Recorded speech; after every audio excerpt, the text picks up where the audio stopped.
Buenas tardes. Vamos a iniciar el curso de Historia del Perú y vamos a hacer el día de hoy 3 temas. El primer tema que tengo que ver con ustedes es el poblamiento de América.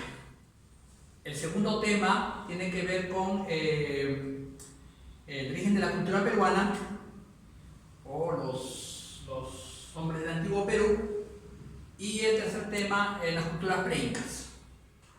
Así que todo eso va a estar en la separata que se le va a prestar a ustedes en pantalla. Comencemos. El poblamiento del hombre americano. En la información que usted tiene o va a recibir, va a estar consignadas las teorías con respecto al origen del hombre americano, que son en realidad 3 principales, o 4, ¿no? Americano. Comencemos con el autóctonismo que preconizaba el paleontólogo argentino Florentino Mellino. La teoría sobre el origen del hombre americano parte de que él había descubierto restos, según sus estudios, pertenecientes a la era terciaria, los llamados planungulados. En la información se menciona el tetraprotomo argentinos, el diprotomo pampeanos, que darían, pues, según él, su teoría, que América no solo fue el origen, el hombre americano aparece allí, sino también es la cuna de la humanidad, cosa que fue desmentida porque los restos fósiles pertenecían al cuaternario. Entonces, con esto queda, pues, liquidada la teoría autóctonista. Las teorías inmigracionistas hablan de que el hombre americano, el antepasado, proviene de Asia. La primera teoría inmigracionista asiática, inmigrar, salir de un lugar hacia otro, de un país a otro, de un territorio hacia otro, está preconizado por el antropólogo rumano norteamericano Alex Hardikla. Hardikla explica de que el hombre aprovecha un puente de hielo en el estrecho de Bering, entre Asia y América, ¿no? 90 kilómetros de separación. Usted ve que en la parte final, por ejemplo, de Asia, al norte de la península de Kamchatka, está un estrecho saliente de tierra que prácticamente está en los mapas rozando con el territorio de Alaska. Este es Alaska, ¿no? Alaska en un tiempo perteneció también al Imperio Ruso. Se lo vende a Estados Unidos por $7 millones en 1800 y tantos, ¿no? Estados Unidos lo compra cuando las riquezas de son muchísimo más grandes, ¿no? O sea que Rusia llegaba hasta América. Abarcaba, pues, 3 continentes, ¿no? Europa, Asia y América, ¿no? Entonces, ¿qué sucede? En la parte norte hay un estrecho que se llama Estrecho de Bering. Cuando en las capas de hielo, hace aproximadamente, no sé, 50.000 o 100.000 años atrás, aproximadamente, el hielo avanza, la glaciación de Wisconsin, la última glaciación que hemos tenido, entonces se forma aquí, disculpen la redundancia, una capa de hielo en forma de puente, por el cual atraviesan los hombres de Asia hacia América, ¿no? Entonces es rápido el pase, ¿no? La teoría de Hardikla, la teoría inmigracionista asiática, no solamente explica que el hombre pudo haber arribado por esta zona, sino también por la corriente de agua que se llama Furoshimo, ¿no? Que va dando vueltas por este sector. Los japoneses lo llaman Río Negro, esa corriente de agua, ¿no? O por las islas Aleutianas, o bien por la península de Kamchatka, que está más abajo, son las cercanas con balsas para llegar hasta la otra costa, ¿no? Entonces, vamos a ver de que Hardikla no solamente le da una connotación geográfica a esta inmigración, sino también una semejanza de tipo antropológico. Eso también está consignado en su separata, la semejanza o parecido en rasgos humanos entre los tipos americanos, autóctonos, y los tipos asiáticos. La segunda teoría es la teoría oceánica de Paul Rivet, el arqueólogo y etnólogo francés, Paul Rivet. Paul Rivet, ¿qué dice? Paul Rivet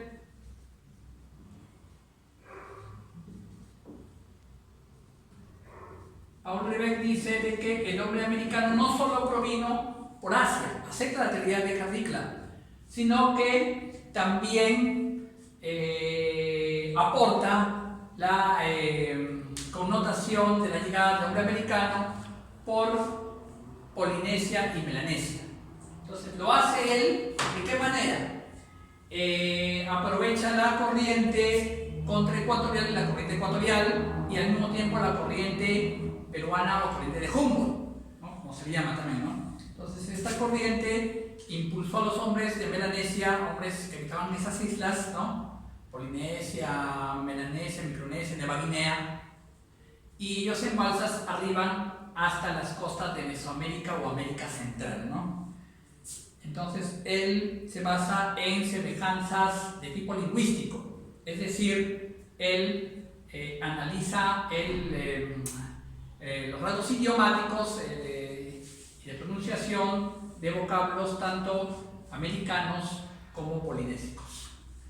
La tercera corriente o la tercera teoría es la teoría inmigracionista australiana, que está defendida por el antropólogo Méndez Correa, portugués, Correias, ¿no? Por he puesto acá entre paréntesis.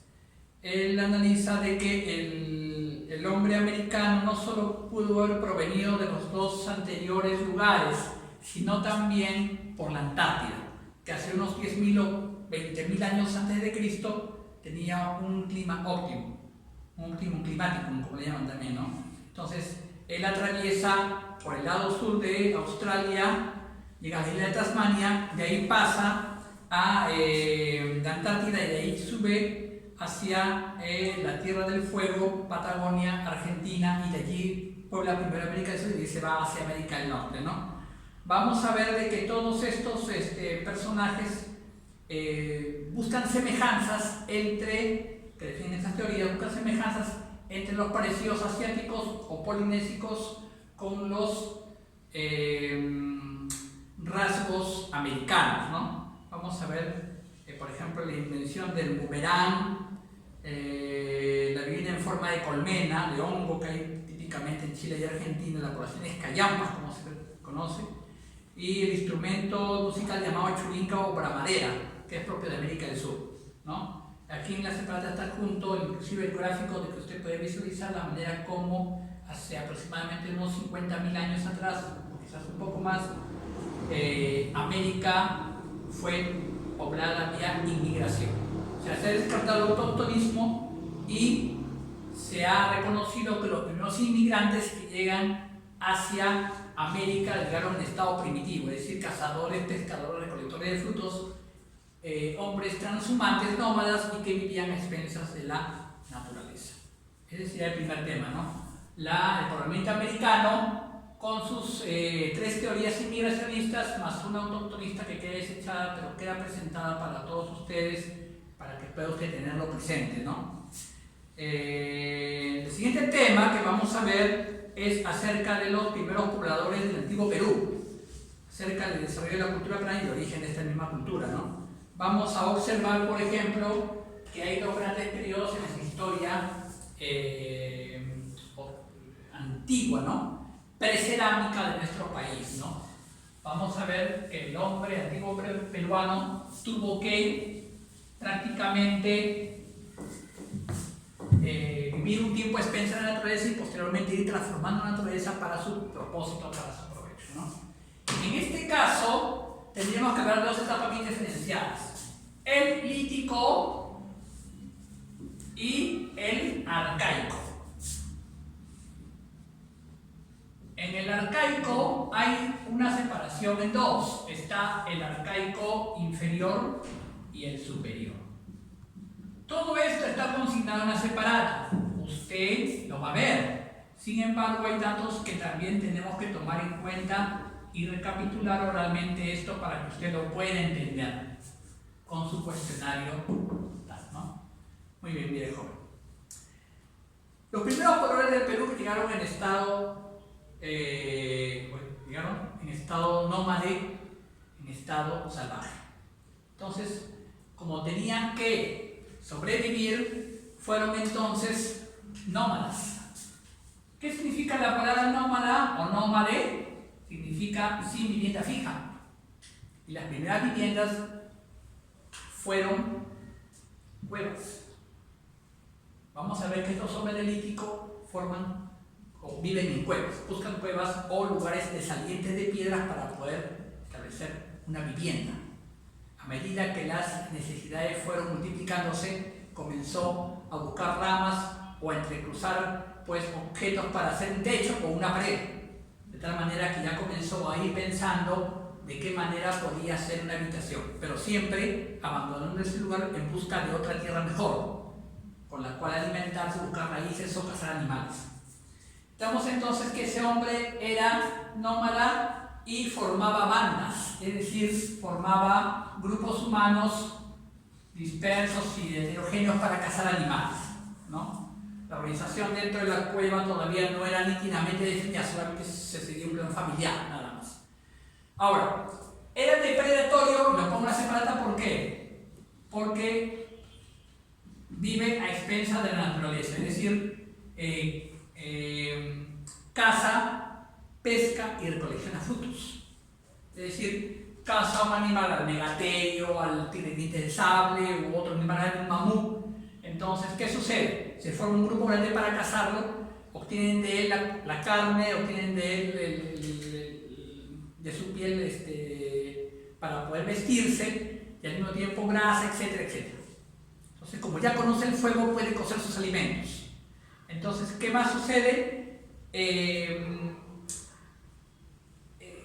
Recolecta alimentos que ve por diversos lugares, prueba si son comestibles y los va adquiriendo a su dieta alimentaria, ¿no? Lo mismo es en la pesca, ¿no? Hay instrumentos que ha dejado el hombre peruano y también mundial que demuestran que ha sido desde los primeros comienzos también un pescador, ¿no? Bueno, entonces estas son las tres características principales del Lítico, ¿no? Y hay hombres que representan eso, entonces están en su separado. El primer hombre del cual se tiene constancia fue el hombre de Pacaycasa. Pacaycasa. Esto queda en Ayacucho. Ojo, no se han encontrado restos humanos, son restos de actividad humana, es decir, piedras toscamente talladas, porque en este periodo lítico la piedra está toscamente tallada. Está trabajada de base a golpe, a talla, a percusión, ¿no? Entonces, ¿qué sucede? Eso es lo que resalta de este hombre de Pacaycasa. Lo mismo sigue con el hombre de Chivateros. Chivateros, ¿no? El hombre de Chivateros está ubicado en Lima. Después sigue el hombre de Toquepala, ¿no?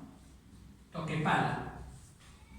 Toquepala es un sector que está en el departamento de Tacna. Aquí se han encontrado los restos de arte más antiguos del Perú. Es la pintura rupestre más antigua, ¿no? Se ven escenas de caza y lo cual deja grabado como constancia aquellos hombres que vivieron en esas cuevas sobre su actividad. En cuarto lugar, por entonces tendríamos el hombre de Lauricocha. Esto está ubicado en la provincia de 2 de Mayo, el departamento de Huánuco. El hombre de Lauricocha representa el primer resto fósil del Perú. Una antigüedad de aproximadamente 10.000 a 12.000 años antes de nuestra era común, es decir, antes de Cristo, ¿no? Son los restos fósiles más antiguos. Todo eso junto ahí en la separata con su información, inclusive con sus características propias de esta etapa.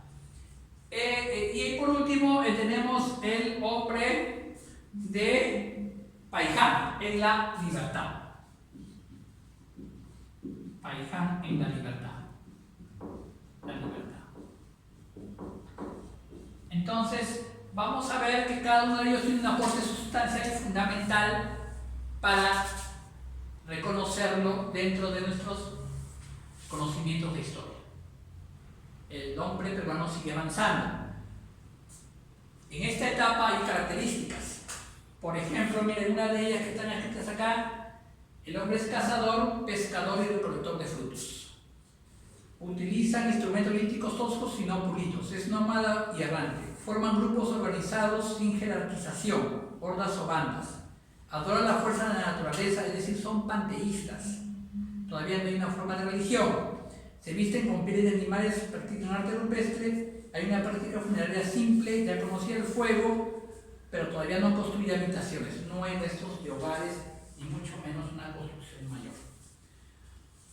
En la siguiente etapa de avance del hombre antiguo del Perú, vamos a entrar al periodo arcaico. En el periodo arcaico encontramos el inferior.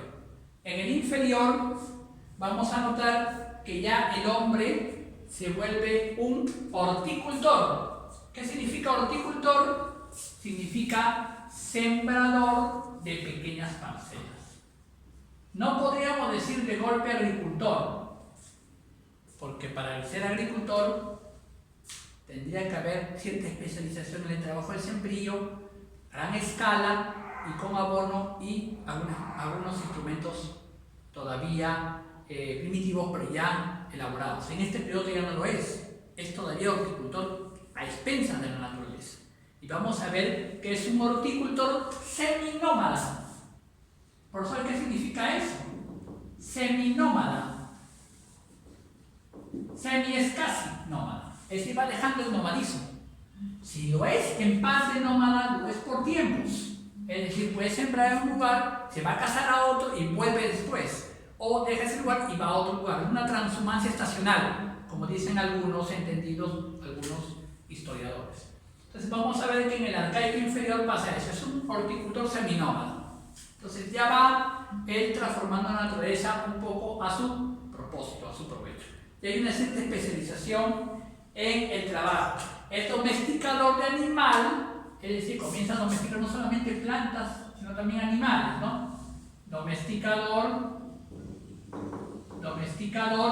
y al mismo tiempo también ya hay una cierta organización de la familia, ¿no? Ya hay una especie de,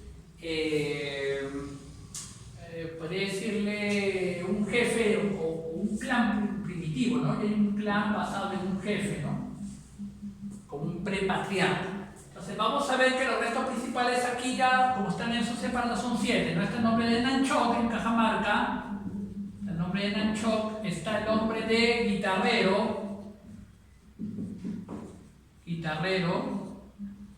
está, perdón, creo que este es en Ancash, Guitarreras y Ancash, después está el nombre de Paracas, el célebre hombre de la Pampa de Santo Domingo, Paracas, después está Telar Machay, Jaigua Machay,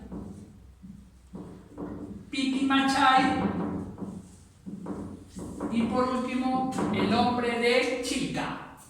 Estamos hablando de restos que son, por ejemplo, Ayacucho, Junín, Ica, Ancash, Cajamarca y por último Lima, ¿no? Entonces, vamos a ver que la característica fundamental de ellos es que son los llamados horticultores seminómadas. Como les expliqué anteriormente, sembraban en un lugar, podían vivir en ese tiempo ahí, bien despensa del sembrío, pero también se van a casar a otro lugar o van y tienen otros lugares de crianza de animales, principalmente los eucálidos, las llamas y algunos cuyes incluso también, ¿no? Como se han encontrado los restos en cada lugar, ¿no?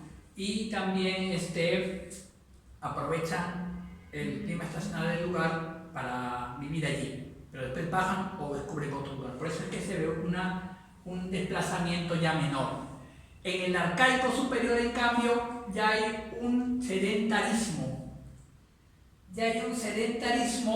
Y ya el antiguo hombre peruano no solamente vive pensa en la naturaleza, sino que ya va transformando la naturaleza para su propósito. Ya hay producción. En este periodo ya hay producción. Y si hay producción, ya se genera un excedente. Y si se genera un excedente, y la producción principalmente agrícola va a generar un sedentarismo. Y si hay un sedentarismo, va a haber construcciones. Las principales construcciones van a ser templos en ese periodo. Entonces estamos hablando de quién? Estamos hablando del hombre de Lurín. Aunque prácticamente lo que algunos historiadores dicen que las aldeas de Lurín nunca existieron, ¿no? Fueron solamente entierros, cementerios. Incluso tienen muchas etapas que van hasta la época republicana. Cerro Paloma,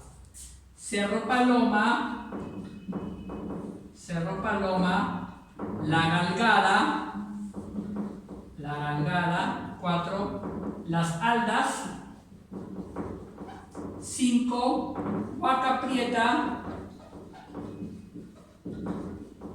6, Cotox y 7, Caral.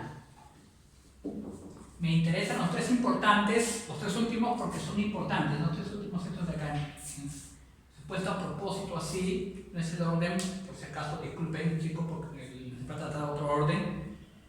El orden que he puesto acá me interesa, ¿por qué? Porque son prácticamente los 3, hasta con las aldas también, son los 3 o 4 grandes centros ceremoniales más antiguos del Perú, precerámico. Usted sabe que en estos tiempos no hay cerámica. Ninguno de los 3 ha desarrollado alfarería, ni orfebrería, ni metalurgia, como vamos a ver después en las culturas preincas. Entonces vamos a ver que se construyen pues templos en estos 3 lugares, principalmente, sobre todo en Caral, del cual se ha hablado bastante ahora últimamente, ¿no? Porque hay una controversia entre saber si el centro de Caral fue un santuario ceremonial o si fue un centro poblado, ¿no? Cosa que algunos, hay parte de los entendidos creen que ya ha sido un centro ceremonial, ¿no? No pudo haber albergado más de 2.000 o 3.000 personas. Es mucha la cantidad. ¿Por qué? Porque vamos a ver que hay problemas de abastecimiento de alimentos y sobre todo de urbanística, ¿no? Saben que para que gente viva en un lugar tiene que haber un saneamiento urbano mínimo, ¿no? Y eso tiene que ver mucho con lo que es, lo que conocemos ahorita actualmente como el desagüe, que en los pasados no había, eran los clásicos pozos sépticos, ¿no? Entonces, para que vivan 3.000 personas es un poco difícil. Parece que han sido centros ceremoniales, muy bien construidos. Cotox sobresale porque es el templo de las manos cruzadas. Está así, ¿no? En un relieve están las manos cruzadas, ¿no? En forma de una escultura de alto relieve en uno de los frisos de ese templo de Cotox en la etapa segunda. Huaca Prieta también me interesa porque en Huaca Prieta hay una figura principal que después va a aparecer en otra cultura, ¿no? Es el famoso, me parece, cóndor de Huaca Prieta. El arte textil más antiguo del Perú. El primer cóndor andino representado en un tejido de algodón y el mate que tiene diseños parecidos a los de la cultura Valdivia ubicada en Ecuador. Parece ser que la cultura arawak de Colombia y la cultura valdiviana ha ejercido notable influencia también en el desarrollo cultural de los hombres del sur, principalmente del Perú, ¿no? Sur de esos territorios. Entonces vamos a ver que este sería el panorama completo de estos hombres antiguos del país. Cada uno de ellos que está mencionado en la separata está con su descubridor, la fecha de antigüedad, jóvenes, aproximada, porque ninguna fecha está totalmente establecida como cierta, salvo algunas como la Uricocha, que ha sido pues fechada al radiocarbono 14 y otras más, ¿no? Pero quizás otras son aproximaciones nada más, inclusive algunas se confunden, otras están superpuestas, ¿no? Hay que tener bastante pues paciencia en esto y ver las características de cada uno de ellos y comprender que cada año, cada día que pasaron ellos era una etapa en el desarrollo y en el avance de la cultura en el país. Por ejemplo, los hombres del arcaico inferior tienen sus características, ¿no? Los del superior también, ¿no?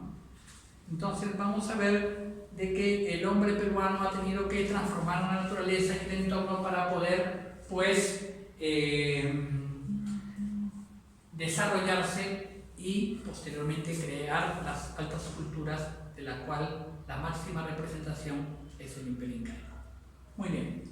El tercer tema, o antes de pasar al tercer tema, sería visualizar las teorías sobre el origen de la cultura peruana. Así como hay teorías sobre el origen de la cultura en América o de la vida en América, también las hay en el Perú. Hay inmigracionismo, autoctonismo y por último una teoría llamada aloctonismo, que es una mezcla de ambas, ¿no? Vamos a ver que esas 3 teorías son las que tratan de explicar el origen del hombre, ya no americano sino peruano.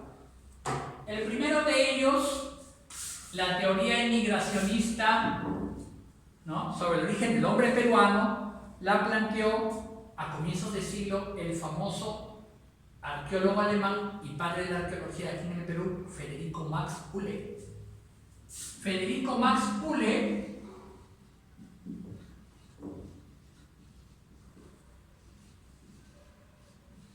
plantea que el hombre peruano es resultado, en un primer momento de su periodo inicial, de una inmigración mesoamericana. ¿Qué significa mesoamericana? Que viene de América Central. Entonces, si esta es la costa peruana, ¿no? La costa peruana, el hombre de Mesoamérica ha venido, de América Central ha venido y ha llegado a la costa peruana estableciendo dos lugares principales de llegada. La costa peruana en el norte y la costa peruana en el sur, a los cuales se llamó Proto-Chimú y Proto-Nazca. Es decir, para él la cultura peruana nace en la costa del Perú. Y de allí, de la costa peruana, parte para la región andina, donde se va a desarrollar ya la región andina. Pero vamos a ver que esa teoría, para que él la llegue a probar, establece semejanzas y diferencias entre Centroamérica y el Perú antiguo. Y las dice, ¿no? Él las explica. Él dice, por ejemplo, semejanzas lingüísticas. Ciertas palabras comunes como Chepén, Monterrey, Lambayeque, Nepeña, Nailanta, Cainamo, son nombres comunes tanto en Mesoamérica como aquí, principalmente en el norte del Perú. Cosa que es cierta, ¿no? La arquitectura, la construcción en terrazas superpuestas, en las huacas, ¿no? Como sus templos antiguos, las pirámides truncadas, etcétera, ¿no? Vamos a ver el cultivo del maíz, etcétera, etcétera. Sin embargo, vamos a notar que él explicaba que la cultura maya era la que había dado origen a estas culturas. Desde la costa partirían hacia la sierra, la región andina donde se desarrollaría, ¿no? La cultura peruana. Pero vamos a ver que esa teoría no tuvo sustento. ¿Por qué? Porque la cultura maya, y también más que nada la azteca, es muy posterior a la cultura de Chavín. Muy posterior. Entonces, si Chavín es más antiguo, queda liquidada esa teoría. Y vamos a ver entonces que surge la segunda teoría, la teoría autóctonista, planteada por el eminente arqueólogo, antropólogo, fundador del Museo Nacional de Arqueología y Antropología de Historia del Perú, el sabio peruano Julio César Tello. Julio César Tello, en un primer tiempo, no estudió para ser arqueólogo, sino para ser doctor. Sin embargo, gracias a sus estudios, más sobresalió en arqueología y en historia que en medicina. El sabio Julio César Tello explicó entonces que el ser humano sí era oriundo, pero de una región norteña, principalmente la antigua cultura arawak que estaba en Colombia. Los arawaks que se desarrollaron en la meseta de Cundinamarca, principalmente en Colombia, avanzan en estado primitivo hacia el sur. Avanzaron hacia otros sectores, ¿no? Pero lo que nos importa es que avanzaron hacia el sector sur.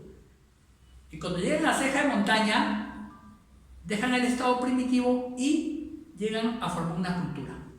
Una alta cultura llamada Chavín. El lugar llamado Chavín de Huántar, en la provincia de Huari, departamento de Ancash. Entonces, a partir de allí, Chavín irradia la cultura en el antiguo Perú. ¿En qué se basa el doctor Tello?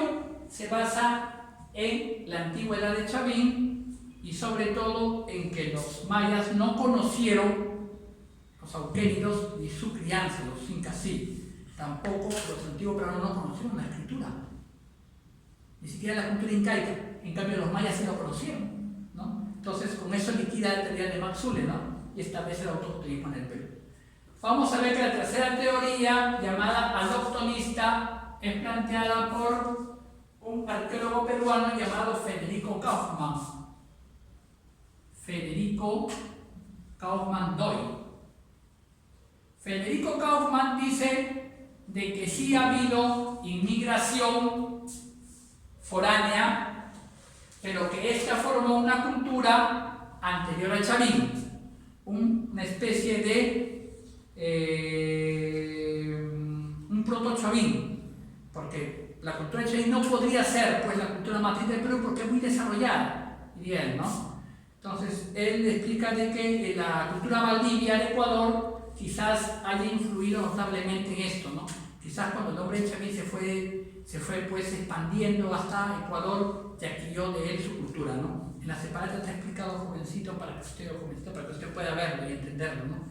Cada uno de ellos cómo plantean sus puntos de vista y cómo dan a entender acerca del origen del hombre antiguo en el Perú. Muy bien, antes de pasar al siguiente tema quisiera con ustedes considerar esto. Un ratito borraré ya. Para estudiar mejor el estudio preincaico de la sociedad en el Perú, hace años se hizo una planificación. ¿En qué consiste esta planificación?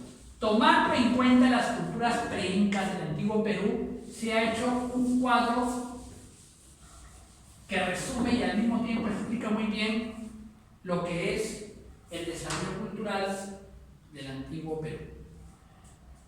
Los investigadores consideran que ha habido 3 horizontes culturales y 2 periodos intermedios o regionales. 1.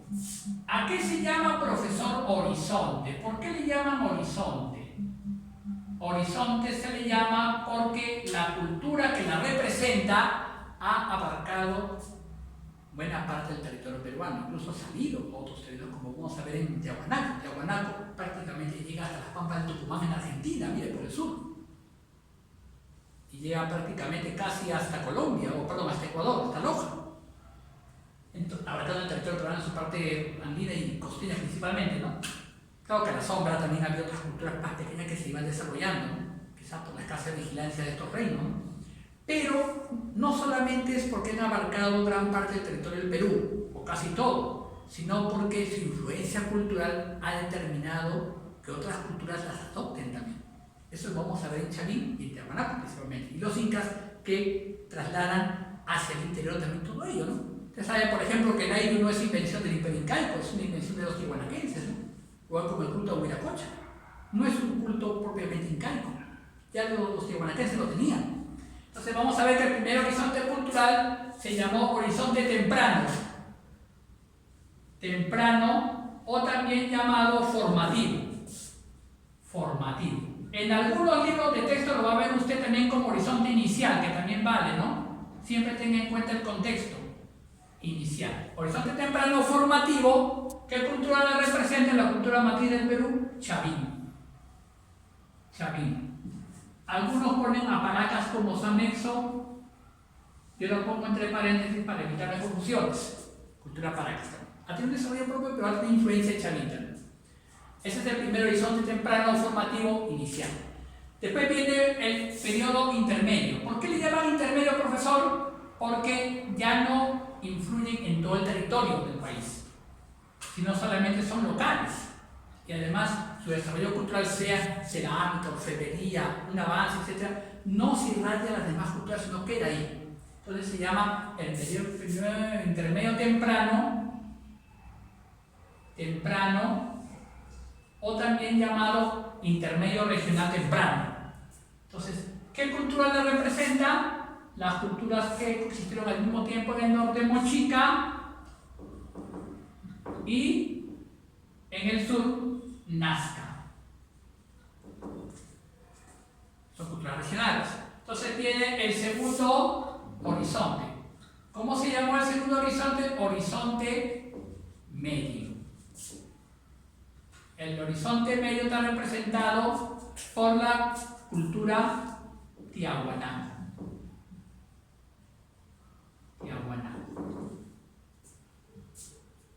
Algunos ponen Guari también al costado, lo voy a poner también ahí. Tiahuanaco, Guari.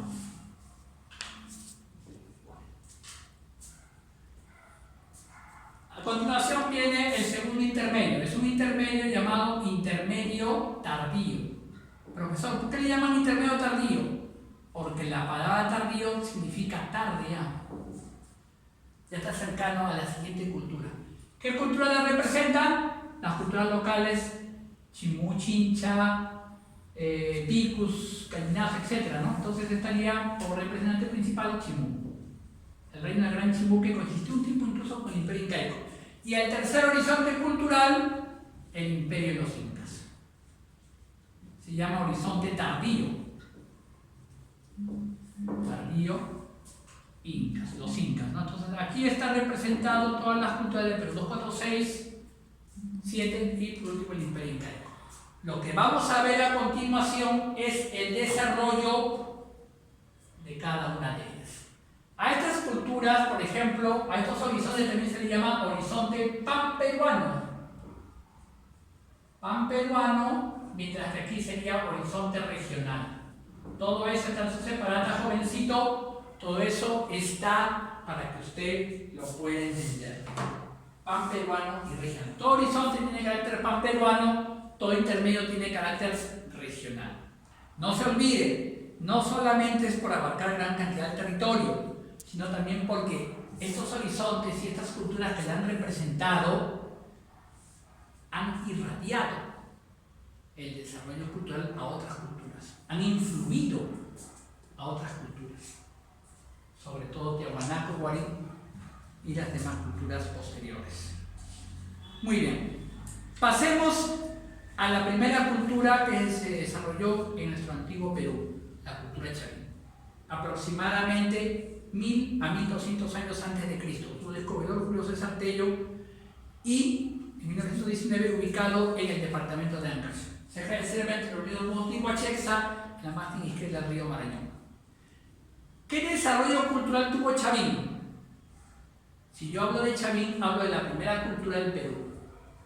Con ella, con esta cultura aparece el Estado y las clases sociales. Usted dirá, profesor, ¿qué cosa es eso? ¿Qué cosa es el Estado y las clases sociales? Antes de Chavín no había Estado ni clases sociales.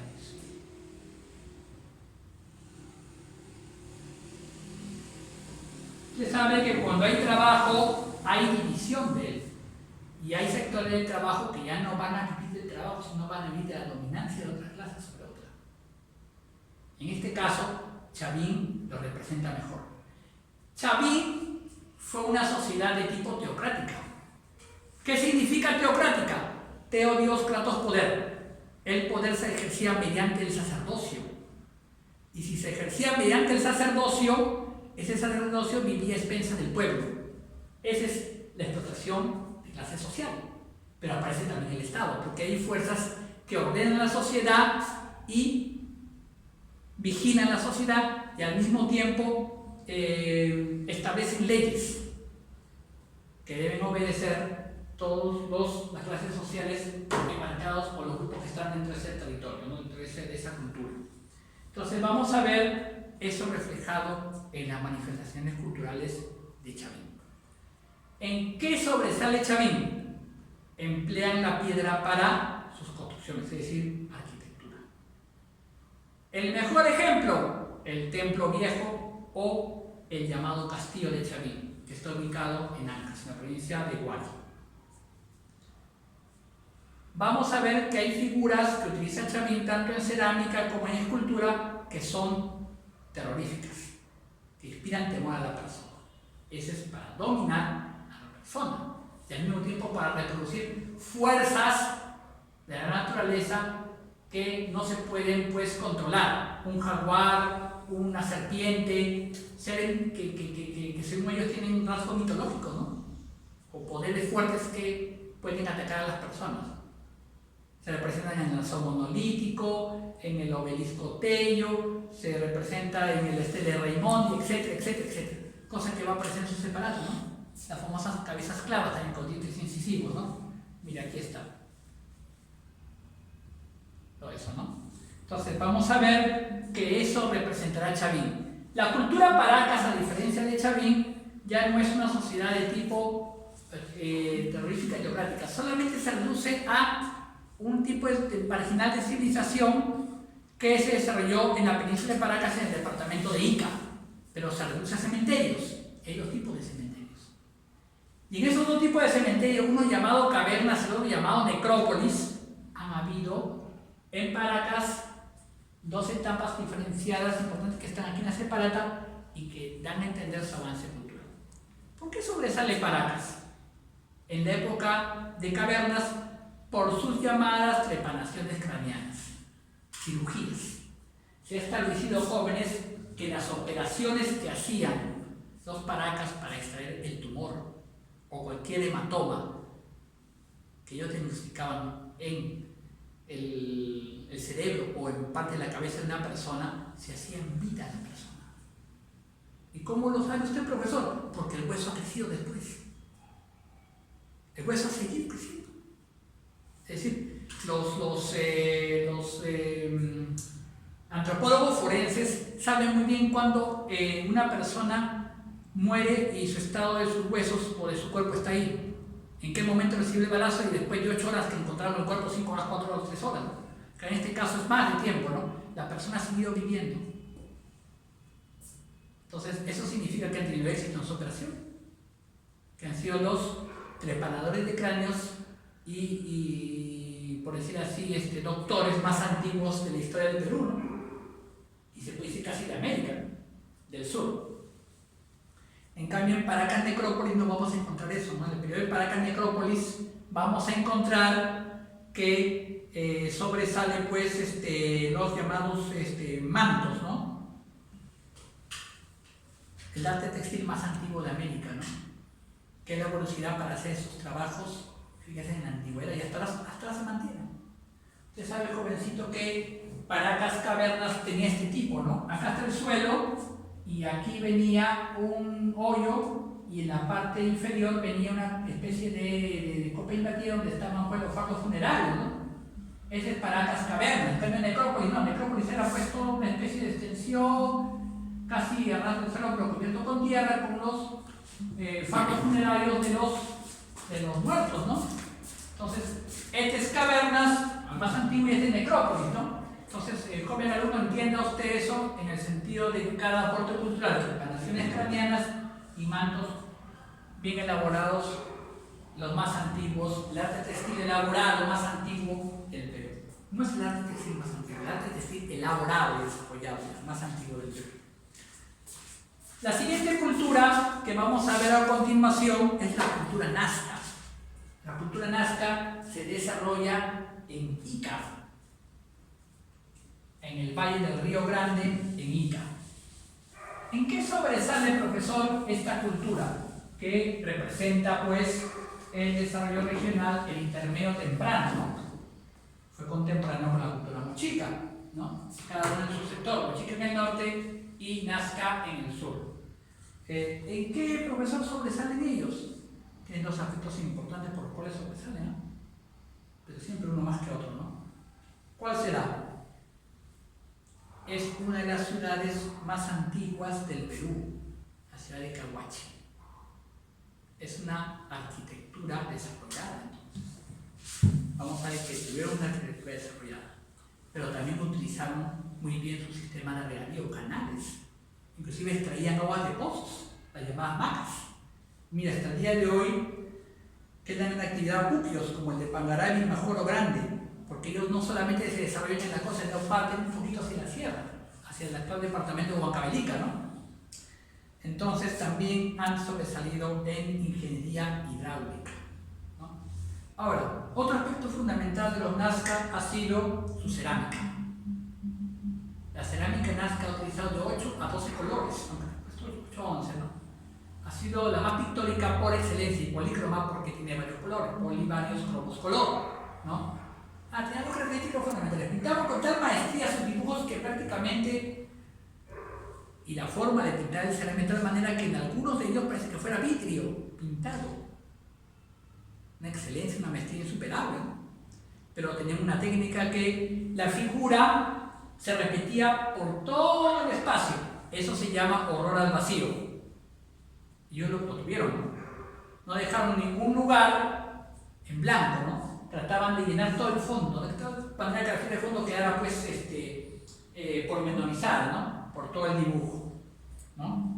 Entonces está consignado aquí también en las separatas, ¿no? Son motivos religiosos, abstractistas, etcétera, etcétera, ¿no?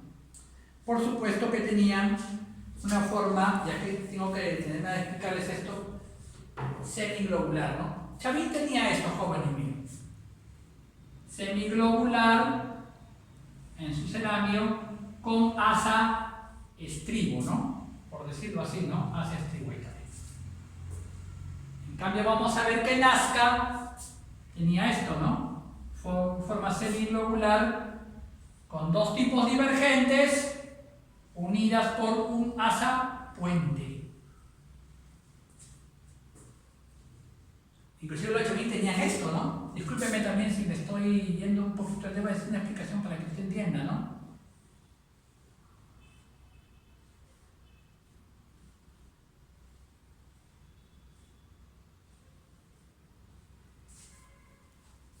Con el fin de llevarlo. Entonces, vamos a ver que Nazca tiene más este tipo, ¿no?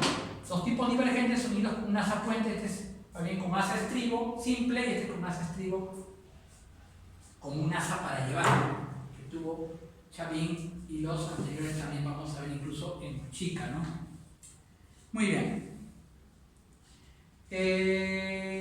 No se desarrollaron más allá de los territorios que abarcaron sus departamentos específicos, ¿no? Ica y Mochica serían por el lado del norte del Perú.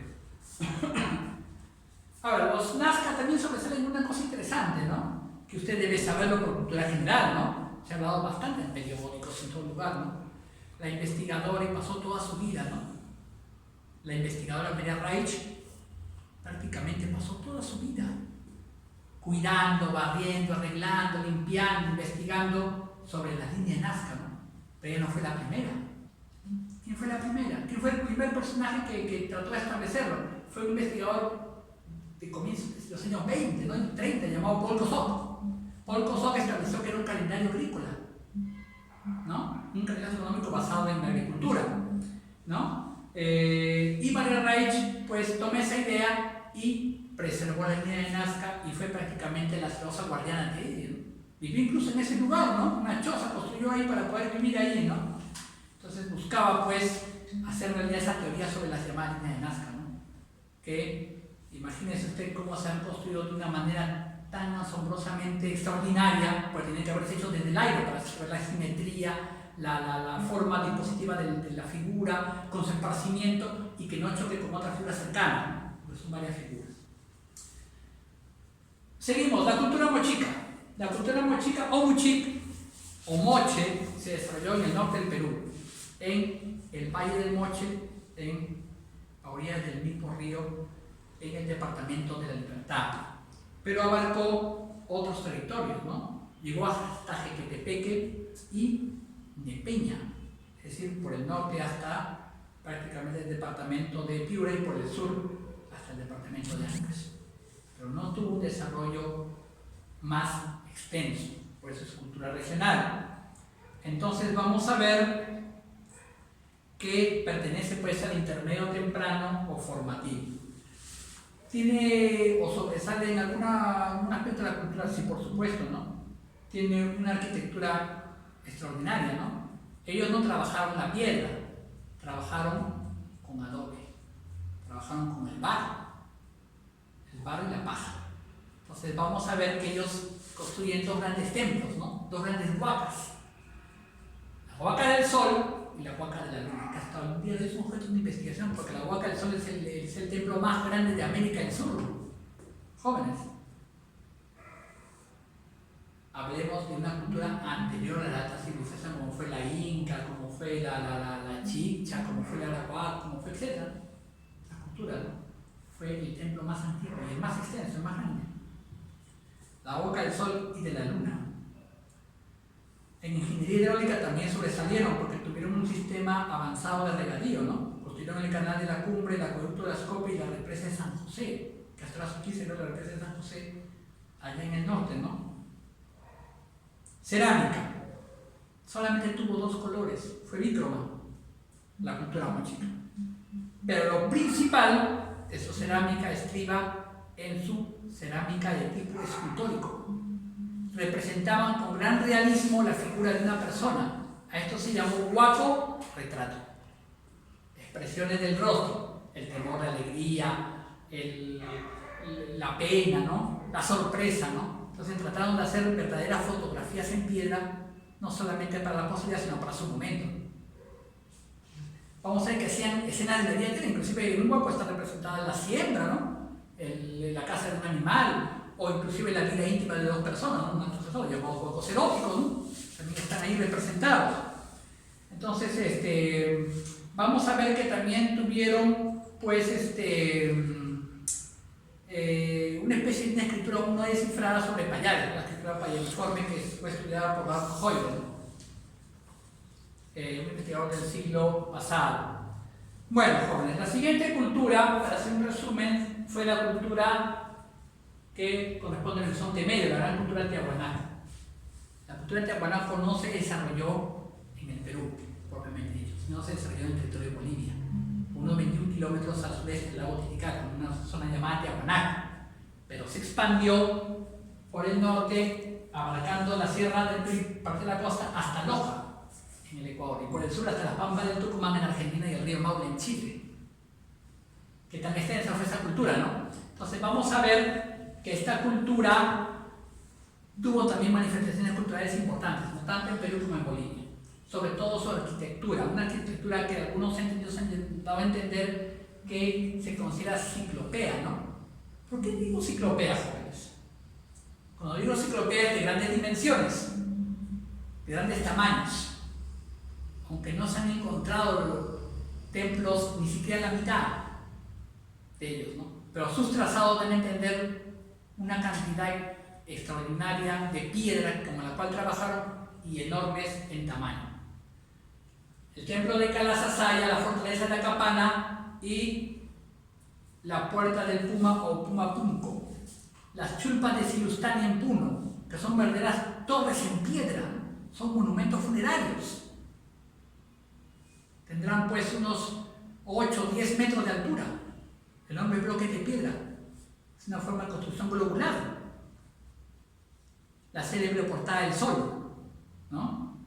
La Portada del Sol que mide 4 metros de largo por 3 de alto, ¿no?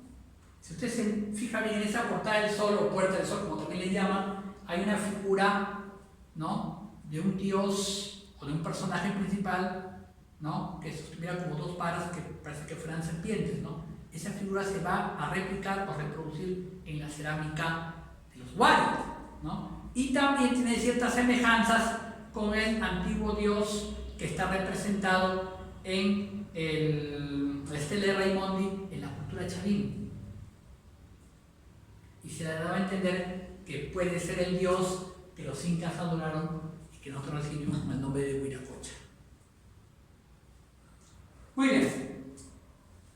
Cerámica. La cerámica de los Tiahuanaco fue simple. No era tan ostentosa, no era tan elaborada y trabajada, pero sí tuvo pues varios colores, incluso fue policroma, 5 o 6 colores, ¿no? Por lo general hacían terminar los picos de sus vasijas en forma de cabezas de animales, ¿no? La forma de estirar de una vasija con el cuello de un onquélido, de un puma, ¿no?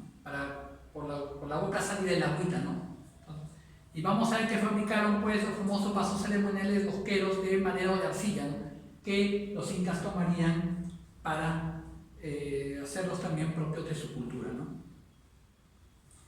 Organización social. Fueron los creadores del AIBI, núcleo familiar y tribal que permitió un mejor ordenamiento social y ordenamiento para el trabajo. Los incas tomarían de los tiahuanaco este aporte social. Mire, jovencito, esas culturas aportaban bastante para el desarrollo de lo que es, pues, el resumen completo de la cultura andina que fue el Imperio Incaico, ¿no? Esta cultura tiahuanaco se desarrolló entre los años 1800 y el año 1000 o 1100 después de Cristo, ¿no? Estamos hablando del año 1000, estamos hablando del Sacro Imperio Romano Germánico de Europa, ¿no? Estamos hablando de la época prácticamente de la formación un poco más del Imperio Carolingio, posteriormente a él, ¿no? Europa estaba viviendo un adelanto cultural más avanzado que América. Bueno, inclusive he separado la cultura wari, ¿no? La cultura wari, a diferencia de Tiahuanaco, a la caída de Tiahuanaco, a la decadencia de Tiahuanaco, forma un reino, ¿no? Forma un pequeño imperio, ¿no? Se desarrolla la cultura wari en la ciudad de Huari.